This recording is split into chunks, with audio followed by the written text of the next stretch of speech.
What's up guys, welcome back to another Real NBA video. So in today's video I'm going to be talking about the Chicago Bulls and their first game of the NBA season. So yeah, I'm a Bulls fan and I'm going to be trying to make a lot of these recaps of a lot of the Bulls games this year. I just really like talking about the Bulls because they're my favorite team. So I'm going to be making a lot of these recap videos whenever I can. So please subscribe and like if you want to see more of these. But yeah, let's get right into the video. The Bulls lost last night to the Charlotte Hornets, which really sucks because the Charlotte Hornets are projected to be one of the worst teams in the league. So, that kind of really sucks that we lost to them. And it was by 1 point, which is even worse because, we could have easily won the game. But I'm not too worried about the loss because the Charlotte Hornets could not miss from three-point range. They made a franchise best 23 threes in that game. So yeah, they just couldn't miss from three-point range. And then the second thing is Zach LaVine had an off night. Most of the time Zach LaVine is going to score more than 16 points. And lastly, it's only the first game of the season. So yeah, I'm not really too worried about this loss because if the Charlotte Hornets weren't on fire, then we could have won the game. Or if Zach LaVine didn't have an off night, we could have won the game. I'm not too worried about the game because, if one of those two things didn't happen, like if Zach LaVine had a good game or if the Charlotte Hornets weren't on fire from three-point range, then we could have easily won the game. So let me just talk more in depth about the game right now. First and foremost, the defense from the Bulls didn't look great at all. Especially in the first quarter, they were just letting the Hornets get anything they wanted, especially from three-point range. They eventually got better as the game went on, but letting the Hornets score almost 40 points in the first quarter definitely wasn't a good look for the defense. Let's talk about the Hornets on offense though. They just could not miss from behind the arc. They hit 23 threes in the game, which was a franchise record for them. It was the most threes that they scored in one game. Guys like PJ Washington and Marvin Williams literally could not miss from three. It seemed like they couldn't miss. PJ Washington shot 7 for 11 from 3. Marvin Williams shot 5 for 7 from 3. And Devontae Graham shot 6 for 7 from 3. And yes, you could say they shot that well from 3 because the Bulls played bad on the defensive end. And you would be right, but to an extent. Because yeah, to start out the game, the Bulls were letting the Hornets get any shot they wanted. But as the game went on, the Bulls defense got better, but the Hornets were just making extremely difficult shots, such as Devontae Graham. He made a really deep three-pointer with a hand right in his face. There's nothing you could really do about that because Devontae Graham, he just made a tough shot. Marvin Williams was making deep threes all night. So, there's really nothing you could really do about those type of threes. Marvin Williams making extremely deep threes, Devontae Graham making deep threes with hands right in his face. Marvin Williams making threes off the dribble.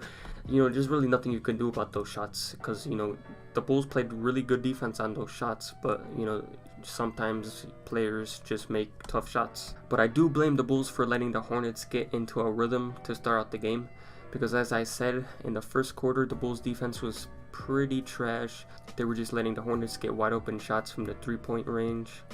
And, maybe if the Bulls don't let the Hornets get those easy shots in the first quarter, they don't catch fire and then they don't make those tough shots. But I don't know.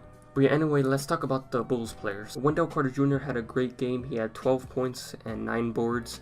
He was giving the Bulls some second chances by grabbing some offensive rebounds. He had 5 offensive rebounds to be exact. He also gave the Bulls some defensive presence at the rim. He had a block on Terry Rozier to set up a fast break dunk by Zach LaVine, which was pretty nice. But just overall, he was contesting every shot that came to the rim. And all in all, he just played really good for the Bulls last night. Lauri Markkanen was by far the best player on the court last night for the Bulls. He had 35 points, which was a career high, and 17 rebounds, which I think was a career high, but I'm not sure.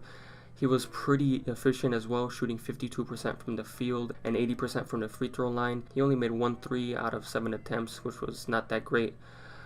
So he was getting most of his points in the paint and from the mid-range. He also gave the Bulls a bunch of second chances as well with 5 offensive rebounds. But just overall, Markkanen was a beast last night. He could not be stopped. He was playing out of his mind. And he was most importantly playing really aggressive, which was one concern that people had about him. People thought that Lauri wasn't playing that aggressive in the preseason, and people wanted him to play more aggressive in the regular season. And sure enough, last night he played really aggressive. He was looking for a shot the whole night, and all in all, Markkanen was a beast out there last night. And this is kind of off topic, but I saw on Twitter someone tweeted that Lowry's game last night reminded him of Kevin Love when he was on the T-Wolves. And when I first saw that tweet, I was kind of like, no way. Like in my mind, I was like, no way. How is Lauri Markkanen compared to Kevin Love? But the more I thought about it, the more it kind of makes sense, because when Kevin Love was on the T-Wolves, he grabbed a bunch of rebounds, he had a knockdown 3-point shot, and if need be, he could bully his way in the paint and get a lot of points in the paint and in the post. And that's pretty much how Markkanen played last night. So I thought I would share that on the video and see what you guys think. Did Lauri Markkanen remind you of Kevin Love when he was on the T-Wolves or not? But nonetheless, let's talk about Zach LaVine now. Zach LaVine, as you probably know by now, had an off night last night. He only had 16 points on 40% shooting from the field. He was 1 for 4 from the 3-point line. He had 5 turnovers, and just overall, he didn't look like himself out there last night. It obviously sucks that LaVine had a bad game, because if he had a good game, or maybe even a decent game, that's no doubt a W for the Bulls, which is why I'm not that worried about the loss, like I said, because Zach LaVine isn't going to play bad every night. So I think he'll get back on track next game. He will just improve his game, and, you know, the Bulls will just get more W's. Overall, Zach had a bad game. Let's get on to the next person. Let's talk about Coby White. He played a really great game for the Bulls last night. It was his NBA debut. He scored 17 points and had 7 assists off the bench. He was attacking the rim really well. He even made a 3-pointer for his first NBA bucket. And just overall, Coby was really dynamic on the offensive end last night. In my opinion, Coby White should have been playing in crunch time instead of Satoransky, because Coby was affecting the game in a positive way when he was on the court last night. For instance, he was finding people in the fast break, he was collapsing the defense when he drove to the rim, he was creating open lanes for teammates, and, you know, all that stuff. Coby White was just a really good player for the Bulls last night. And, you know, I think Sato was a good player and all, but I think Boylan should look to play Coby more in crunch time from now on. But yeah, you know, Coby White, really good NBA debut. He's going to be a really good player in my opinion. He's going to have a really good rookie year. Let's talk about Chris Dunn now. Chris Dunn had a pretty good night as well. He played really good defense the whole game. He had 4 steals in the game, which really helped out the Bulls because it started a lot of fast breaks, which led to easy points. He also finished pretty well at the rim, just like Coby White. And, you know, I'm not going to lie.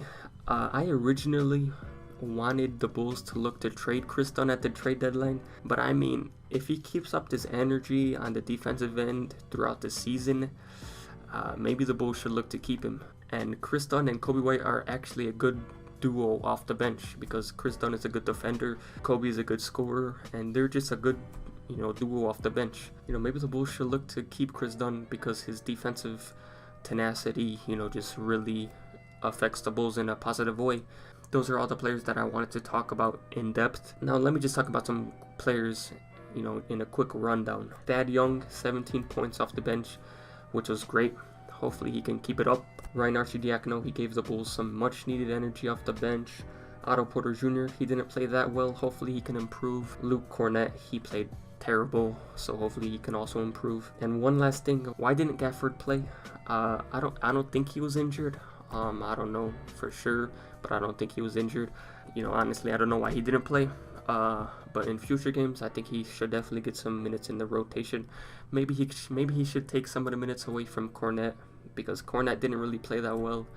And yeah, if he continues to not play well, then Gafford should definitely take some of his minutes away. But other than that, my main takeaways from the first game were, number 1, our defense definitely needs to get better, obviously. Number 2, we need to get LaVine going at the start of the games. Number 3, we need to get off to, you know, we just need to get off to better starts. And number 4, and the final one, is we need to stagger Lauri Markkanen's and Zach LaVine's minutes more. Lauri Markkanen and Zach LaVine are our 2 main scorers, and I just think that we just need to stagger their minutes more so that we can have a go-to scorer on the court at all times. But other than that, if you're worried about the Bulls losing the first game, honestly don't be, because like I said, Zach LaVine is not going to have a bad game every night. The Hornets were just on fire, and there's really not much that we could have done about that. They were just making tough shots at the end of the day. The Bulls were not going to go 82-0, And there's going to be games in the future that the Bulls are going to win when people don't expect them to win. I don't think we're going to be losing to teams like the Charlotte Hornets a lot in the future. I still think the Bulls have a chance to make the playoffs. And just at the end of the day, you know, you're not going to win every game. Unfortunately, we just lost. We can't dwell on these losses, and we just need to get on to the next game and just play well in the next game and play well the rest of the season, and, you know, just keep on moving forward throughout the season. And hopefully by the end of the season we could be in the playoffs, and then next year we could, you know, improve on the playoffs and maybe become contenders or something like that.